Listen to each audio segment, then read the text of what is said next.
ang viral TikTok ng pambansang hubby and wifey. Eto na nga ba ang Jowa Dance Challenge ng love team na EDC at birthday venue ni Viancy. Dito na nga ba gaganapin? Yan po ang ating aalamin ngayon.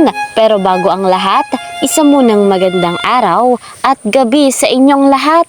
Saan mang sulok ng mundo, special shoutout po sa lahat ng EDC supporters, sa lahat ng sumusuporta sa Team Kalingap. Mega love shoutout naman sa mga kamember ko po sa Kalingap Reactor Partner Karepa. Gayon din sa mga silent viewers at mga OFW. Lagi kong hiling, suportahan po nating patuloy ang ama ng Kalingap. Walang iba kundi po si Kuya Val Santos Matubang kasama ng kanyang may bahay, Ate Edna Vlogs. Suportahan din nating patuloy si Kalingap Rob at si Madam Jackie Tapia. Proud na proud tayo sa kung ano na ang nagawa ng Team Kalingap.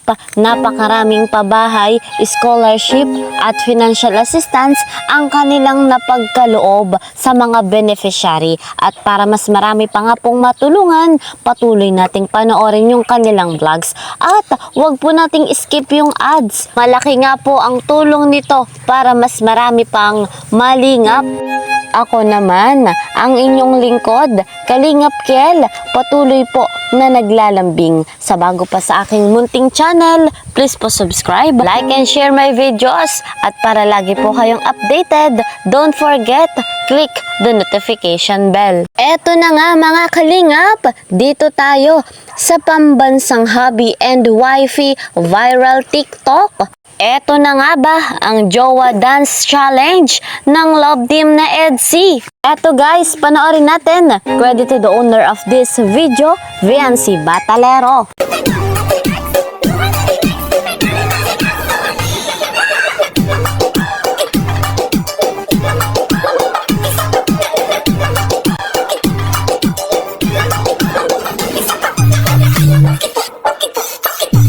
Meron pa mga Kalingap, panoorin po natin ito.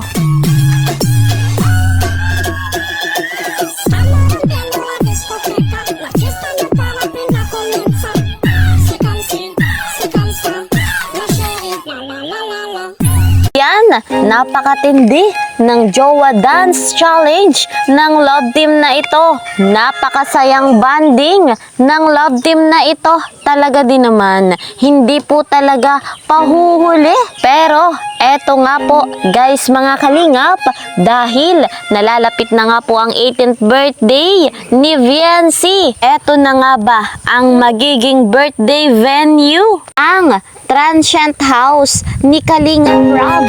Narito guys, panoorin natin. Credit to the owner of this video, Kuya Val Santos Matubang. May mga puwan na rin lamisa para sa pagsunod. Meron na rin. Oh.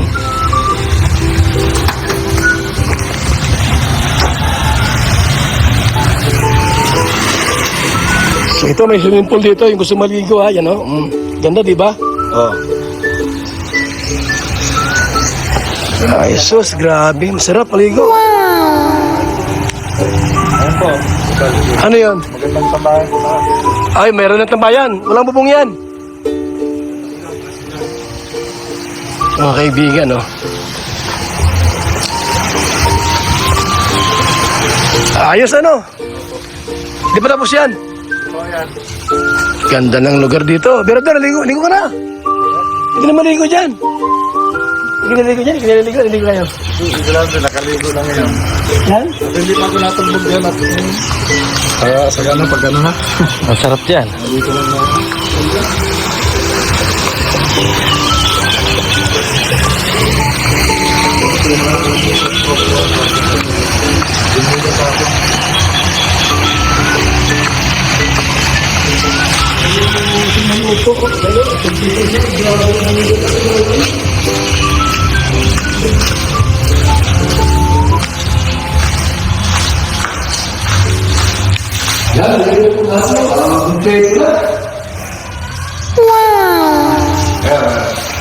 Ano po? Dito na. Tatagdagan na. May tagdagan na. Yan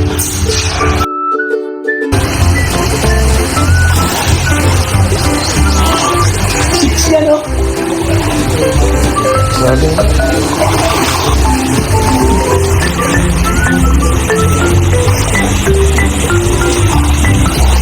Ito ko, sir. Ito ka, ano ko dito. Ano yung ating vlog. Okay. Tayo. Ito po yung globe. Ano po? Napakaganda naman ng transient house. Maaari nga pong dito ganapin yung 18th birthday ni Viancy. Tapamang final decision patungkol dito. Pero guys, sulit kapag ito ang kinuhang birthday venue. Batid nga po natin mga kalingap na mayroong bigating sponsor si Viancy na siyang sasagot sa kaarawan nito. Napakabilis po ng panahon. Ilang buwan na lamang talagang ipagdiriwang na natin ang kapanganakan ng nag-iisang pangbansang wifey. Expected talaga natin na maraming bisitang darating, maraming pagkain, maraming regalo. At syempre, ang pinakahinihintay din natin, yung pasabog ni Kalingap Edu. Syempre, pahuhuli ba naman si birthday girl? Dahil doon mismo mayroong inihandang pasabog. Excited na tayo guys mga kalingap sa mga pangyayaring yun. Isang napakabonggang birthday celebration ni Baby Viancy. Sobrang nakaka-proud ang batang ito. Patuloy pa na nakakatanggap ng napakaraming blessing. Deserve na deserve niya naman po ito sapagkat mabuting bata siya. Yung mga ginagawa naman ni Viancy ay hindi lamang para sa kanya, kundi po para sa kanyang pamilya. Gusto rin po ni Viancy na makapagtapos ng pag-aaral, makapagtapos sa kursong tourism. Ayon pa nga po kay Viancy, gusto niya rin makapagpundar ng sariling lupa at bahay. Kaka-proud yung ganitong klase. Kahanga-hanga pa nga po kahit na napakaraming basher, mapanirang tao at hindi tanggap si Viancy sa kung ano meron ngayon. Talagang nananatiling matatag at matibay ang batang ito. Ganun pa man, sa napakarami ng biyayang natanggap ni Viancy, nananatili pong mababa ang loob. Nananatili pong solid kalingap.